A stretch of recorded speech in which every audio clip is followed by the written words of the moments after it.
I think we are live here now. We'll just give everybody a second to get on and to show up. Um,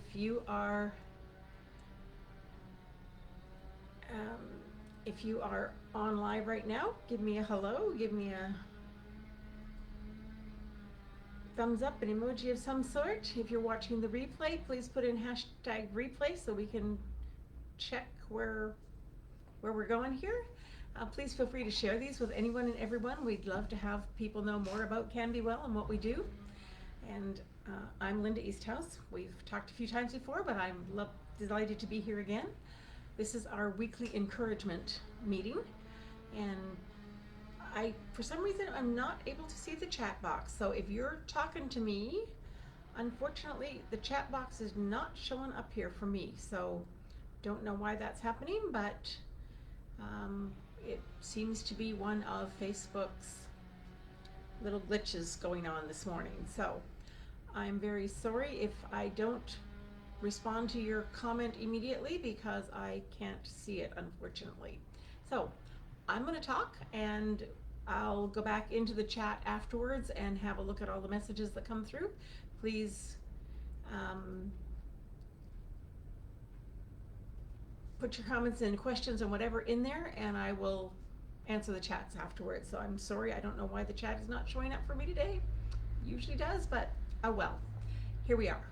So we're going to talk today about holistic. And what does holistic mean? Because we talk a lot in our circles about holistic approaches to things, about holistic medicine, about holistic lifestyles, and that term gets thrown around a lot. Sometimes it's spelled with a WH and sometimes it's spelled with an H, and some people think those mean different things and some people think they mean the same thing.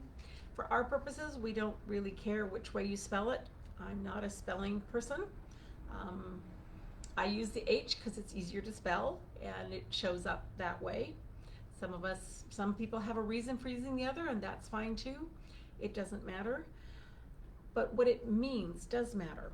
And I want to read you a definition actually to get started here, which when I first looked this up a few weeks ago, it was really interesting to me, and it kind of clicked something, and that's why I wanted to talk about it. Holistic means concerned with the wholes or the complete system rather than the analysis of, treatment of, or dissection into parts. Holistic medicine attempts to treat both the mind and the body and includes the view that humans and the environment are a single system. So yes, we want to look at it from the kind of overview, the 30,000 feet up view, where we pick up everything, the environment, the person, everything that's going on for them. So that's one level of holistic, in that we're looking at the whole system. And so when someone comes to me, and I'll use me as an example, and the discipline that I do is natural bioenergetics, where we will deal with stresses of various different kinds, and they may come for a particular stress. Maybe it's an emotional blow up that they've had with their family and they want to do some work around releasing some of that energy and pain and so on. Or maybe they come because they fell and they have, a sore arm and it's not healing up the way they expected it to, and they'd like to do some work around why is it not healing? Why is the body not just taking care of it the way it should? Or maybe they come to me because they're struggling at school and they're having trouble thinking and they're having trouble keeping a clear mind, and their brain just doesn't seem to be functioning the way they want it to. So any of those kinds of things and many more are reasons why clients come to see me. And I look at it holistically. I want to look at the whole system. And this is why, at least in my discipline, we have a fairly lengthy intake form, because we're looking to find what are all the various strains that might be related to this.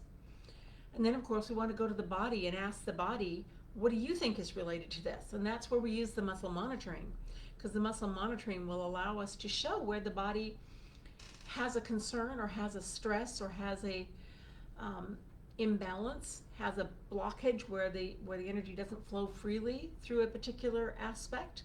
And so we can have the person think a thought. And if that muscle stays locked and firm, we know that that thought is not stressful, not a problem. But if it weakens or unlocks, as we say, it gets the feedback loop and the brain goes, oops, based on my past history, that's a problem. I'm concerned about that. Then the muscle will unlock. Then we know we've got a part of the picture. And we can go through various different things, and we all in our own disciplines have different ways of testing that out. But what we're really looking for is, where is the body demonstrating some kind of a stress or blockage in relationship to that issue or goal that we're working on with the person. And if we only look at the physical and we try to analyze it or dissect it into its parts, we are likely to miss something. And our experience in working with many, many clients is that the more accurately you can identify all the pieces of the puzzle, the easier it will be to find a way to resolve that puzzle into a more harmonious, more healthful, more growing, more healing situation where the body can then do what it's supposed to do. The body heals itself. And most of the time we don't need to do anything with it. And it doesn't matter whether it's emotional or physical or traumatic or allergy, or doesn't matter. Most of the time the body can deal with that. And when it can't, that's when we need to go find what are the pieces that aren't working. And so although we use a very holistic approach in that we want to check everything, we're actually going to analyze out the bits and pieces. But we don't want to go, oh, this person has a sore muscle, therefore the pieces are ligaments and tendons and muscles and bruise and blood flow. And that's everything, and so we analyze those pieces. That's not a holistic approach. That's a much more dissection and treatment approach, an analysis approach. And we want to say, okay, let's find all the pieces that are a problem here, identify, yes, all those physical things, we will include those, but is there an emotional stress that's affecting this? Is there an electromagnetic field that is creating stress or tension that's preventing the body from doing something? Is there an allergy or a food or a pollen or a mold that's taking up a bunch of the body's resources so that it can't heal that thing? Or is there an emotional component to this? We can always go, you know, we fell and hurt our arm because, well, I was having a fight with my partner and was upset and wasn't watching where I was going, and so the fight with my partner had something to do with my fall. Maybe, maybe not, but we'll ask the body. The body knows. The body will tell us. And that's why muscle monitoring is so important for us. And whether we do the muscle monitoring or we have other ways of measuring the response of the biofield, some of the disciplines use noticing changes in the biofield. Some use their hands to feel the difference in changes in the biofield. They all work. If you're trained to understand how they work and what they're doing, they all work. I use all of them in different situations. Sometimes it's a noticing and seeing the biofield. Sometimes it's a feeling things with my hands. When you work with me, you'll see me doing this once in a while. I'm actually feeling the biofield for where there's resistance and where there isn't resistance. And sometimes I use the actual many times I use the actual muscle monitoring. And so they're all ways of finding these different things that are triggering the body. And we might look for, as we said, foods, pollens, molds, all that kind of stuff.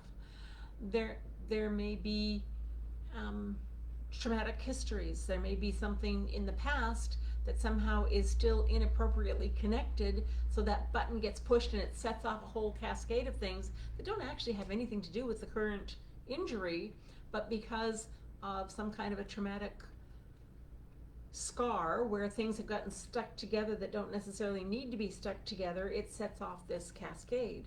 And so we have all kinds of these different things that in a holistic approach, we'll look at all of them and let the body tell us through muscle monitoring, through noticing, through feeling the field, through however we measure and monitor that.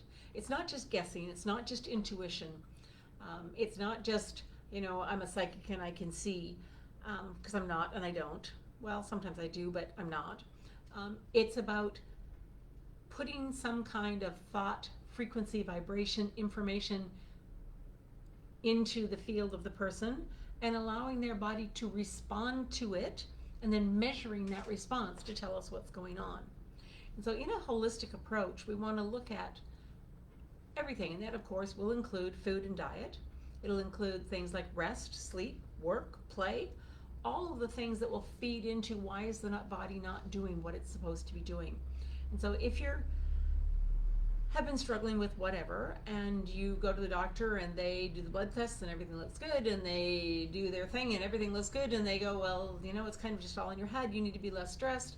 Or they go, oh, well, let's try this medication, or let's just suppress it with that, or whatever, and you're not satisfied with those answers.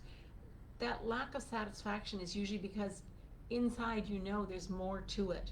You know there are other aspects, there are other parts of it, and you need to look at it more holistically.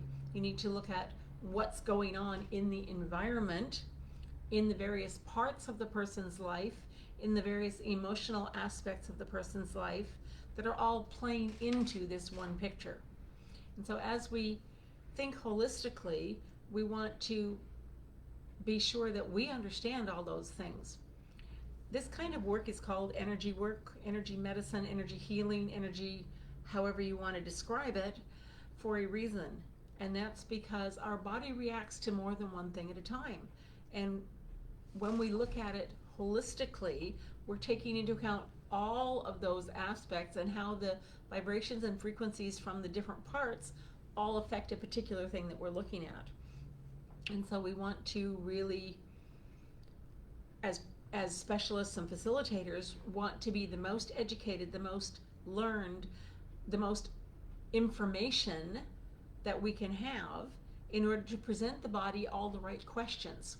Because the body responds to us, but it can only respond to what is given to us. It can't go, hey, by the way, I'd like you to think about this.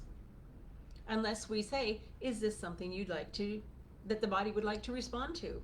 So we check all of the areas in a very holistic, complete system process in order to give a voice to the body. So the body can talk to us, because it can only answer the questions we ask. And it can only answer with yes and no. Basically, either you get a lock or an unlock. You get a, this is not stressful to me, this is stressful to me. And so you have to, through your training and through the training of the classes that you take, you begin to develop a very specific way of asking good questions, having clarity, creating good yes and no questions that will allow the body to respond appropriately. But the more information you have in what all of those areas, the more you know about drugs and chemicals and pollens and molds and foods and emotional trauma and electromagnetic fields and the more information you have, the more accurately you can allow the body to answer you through accurate questioning. And if you don't know that this is a possibility, so you don't ask it, then you're not going to get the right answer. And I realize our time is up here, but I just want to give one quick example. This is one that Dr. Jimmy Scott often taught in his classes before he retired. A practitioner, a student actually, was working with a woman and came up with an ileocecal valve problem. Well, okay, so then was it the actual valve? No, it was the sphincters, so intestinal sphincters, okay? So they tested one, the one that they knew, and it wasn't weak. There was no problem, but yet it kept coming back to that. What that person didn't know through lack of anatomy study was that in the male body, there's actually two of them. And the first one was fine, but the second one wasn't.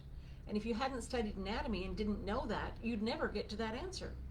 So the more we know, the more we study, the more we learn, the more holistically we're able to ask questions because we have the information that we need. And everything we do is really about information. When we can identify what the body wants and then give the body options to choose what it wants to respond with and have a way to monitor that response, we can get amazing results. Dr. Scott always said, miracles happen every day. The impossible just takes a little longer. And that is really about, if we give the body the information in a way that it can respond to us appropriately through muscle response or monitoring or touching or however you do it, but give the body a way to respond to you. If you have the right information, you'll get the right answer, and the body will get the information or the help or the whatever it needs, and it will be able to heal itself. And so really holistic approaches will take time, because you have to explore a lot of things. You have to give the body voice to things, and without the right information, without the right questions from all these various areas, you're likely to miss something. And so holistic is really important in what we do, and understanding that holistic is about the whole system, about everything. So we're talking about body, soul, spirit, environment, and all of the things that go into that. So as you develop your skills as a facilitator or student, or as you come in as a client to work with someone in the CanBeWell disciplines, the more information you have, the more understanding you have, the more things you can ask, the more your body can cooperate with you and tell you what you need to know and give you the information you need so that it gets what it wants.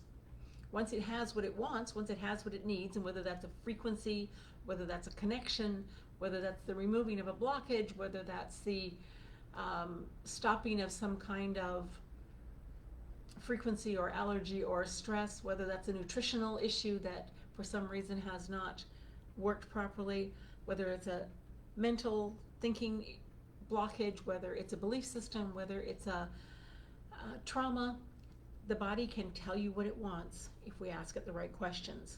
And in order to ask it the right questions, we have to look at it from a very holistic perspective, but then we're going to go drill down deep into analysis.